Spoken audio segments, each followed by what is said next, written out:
In April of 2023, Postal 2 received a massive update to celebrate 20 years since the game's release. This included X-Patch 3.0, adding features like dual wielding, weapon vending machines, and perhaps most importantly, flipping people off. Damn you. It also raised the hardest difficulty level into the stratosphere. Completing Postal 2 on this setting is absurdly hard, the game touting a warning when choosing it, and ludicrous difficulty soon found its way into memes and comedy edits. But is completing the game viable, even with the deck so thoroughly stacked against the player? Can Dude make it through a week in paradise, or is simply getting milk from the store now impossible?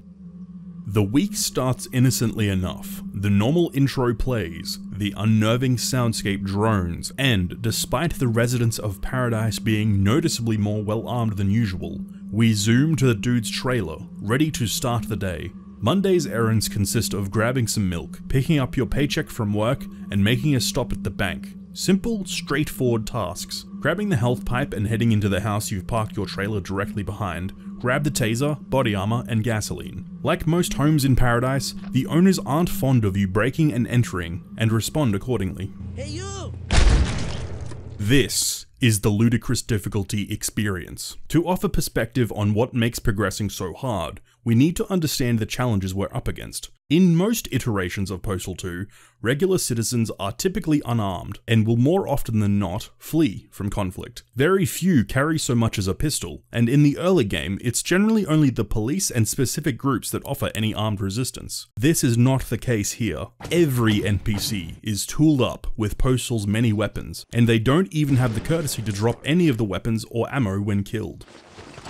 A machete may as well be a Vorpal sword, as it can insta-kill Dude, regardless of his health and armor. And if you see a pair of sawn-off shotguns approaching, you'll know that evisceration is imminent.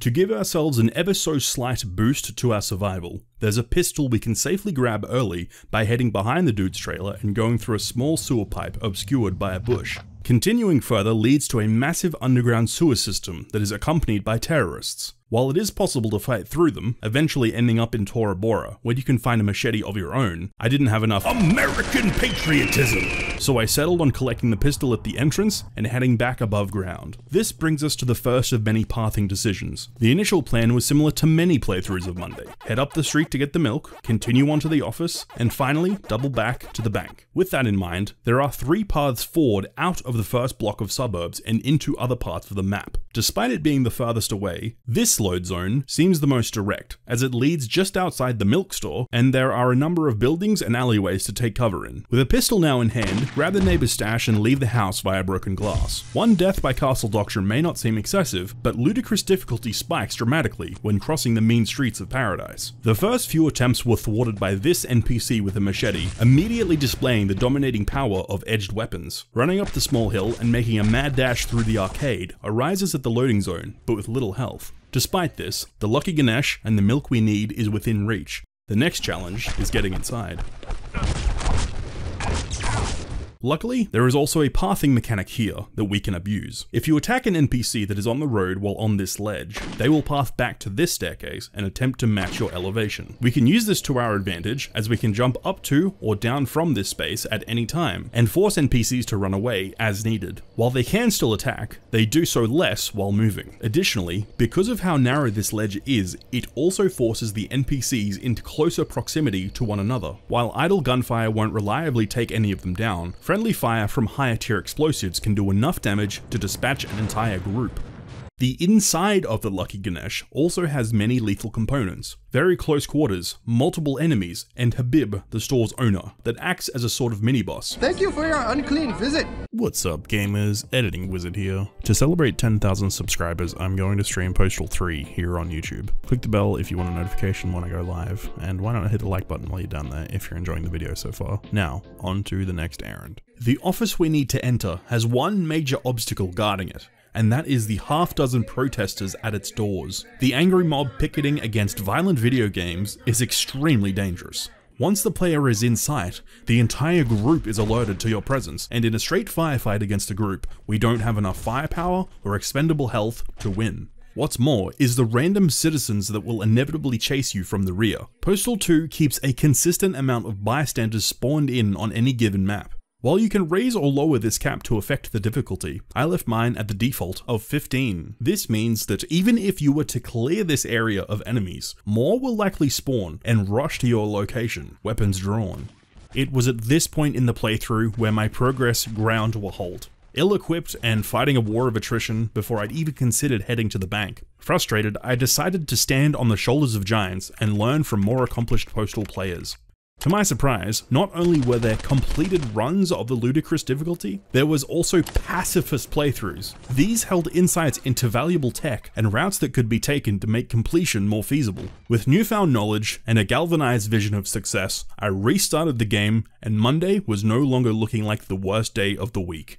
One of the most important tools in 2's arsenal for Ludicrous difficulty was actually added during this patch. Flipping people off, as mentioned at the start of the video, is not only an option, but practically a necessity to succeed here. While the taser and pissing in people's faces to momentarily pacify them is viable, they both have major downsides.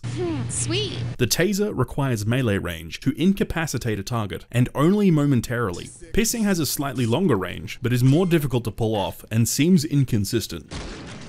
Giving people the finger is far more powerful than both of these options. It works similar to other ranged weapons, firing in a cone in front of you. Anyone it hits causes them to burst into laughter for a few seconds, just enough time to put some distance between the two of you. The only real downside is that anyone already engaged in combat will be unaffected. Changing course, the first stop was now to the bank, heading to this load zone by cutting through the yards of the suburbs. Completing the bank errand is quite straightforward, and there is initially very little adversity. Heading up to the rooftops, we find dynamite. From here, it's simply a matter of smashing through this glass on the roof and jumping inside. It's important when jumping down to land closest to the side that leads further into the bank, thus avoiding the tellers and most of the NPCs waiting in line. Once we move deeper inside to the vault, grabbing the cash activates a cutscene where the police show up, trying to thwart your attempt at redistributing wealth. Luckily, we don't have to fight our way out. Pushing up on this bookshelf causes it to open, revealing a back path through the sewer. It also gives us access to a plethora of weapons, which will certainly help in progressing forward. Leaving through this path, back out onto the street, we have a mostly clear shot back to the previous load zone and onto the next errand. Returning to the combat arena that is the Lucky Ganesh. Though a dangerous position to be in, this building across the street gives multiple strategic benefits. It has medkits and body armor, as well as allowing us to funnel NPCs from the street into a more narrow space. This is a double-edged sword, as you're prone to death from explosives, but it can be easier to take down enemies as they come single file. Once the street is safe, it's time to head inside.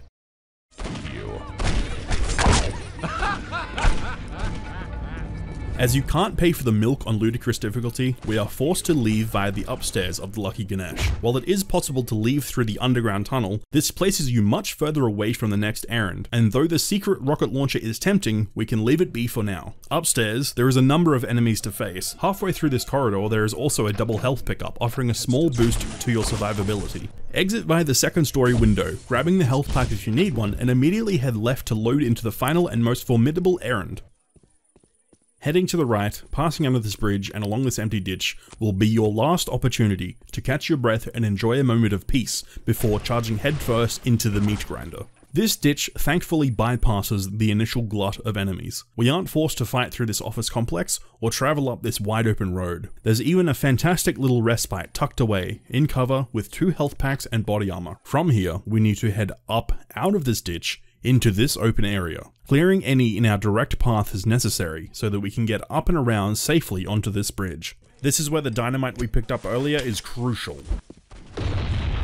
Any left standing should have significantly reduced health, making them easier to deal with quickly. The inside of the office is fairly tame. There shouldn't be anyone in these halls, meaning you can safely head straight to Vince Desi's office to collect your paycheck and move into the final segment. Before opening the door though, we'll want to use the jerry can to fill up as much of this hallway as we can with gasoline. Throw a match to light it ablaze and then quickly continue. Vince will skip his normal dialogue here, instead attacking the player immediately. Nothing personal, man, but you're fired. That's the one!